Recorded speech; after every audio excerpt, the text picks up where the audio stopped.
Il est connu comme étant le rossignol brun. Malgré son décès il y a plus de 40 ans, ses chansons sont encore reprises, chantées et réarrangées. Il a surtout chanté dans le registre sentimental et continue à enchanter l'Égypte et le monde arabe. C'est Abd el-Halim Hafed, né dans le village d'Al-Halawat au cœur de la province d'Ash-Sharqiya en Égypte, le 21 juin 1929.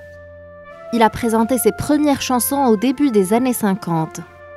Abd el-Halim Hafed devient encore plus célèbre après la révolution du 23 juillet 1952 qui a mis fin au régime monarchique en Égypte quand il chante devant les membres du Conseil du commandement révolutionnaire. Il sera même surnommé le chanteur de la Révolution. Durant sa carrière, il a en effet interprété beaucoup de chansons nationales. Abd el-Halim Hafed était créatif dans son travail.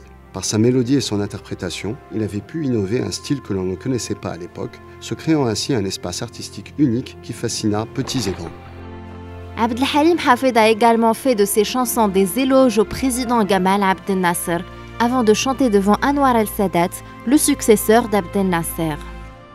Abd el-Halim Hafed a aussi chanté pour d'autres chefs d'État arabes, comme le roi Hassan II du Maroc.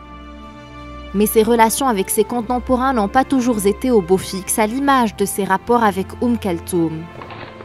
En 1964, Abd el-Halim Hafed eut un différend avec Kulthum, qui avait retardé la prestation de l'artiste lors de la commémoration de la révolution des officiers libres. Avant de commencer à chanter, il déclara « C'est un grand honneur pour un chanteur de terminer un concert après le passage Kulthum, mais je ne sais pas si je dois le prendre aujourd'hui comme un honneur ou comme une combine de sa part. »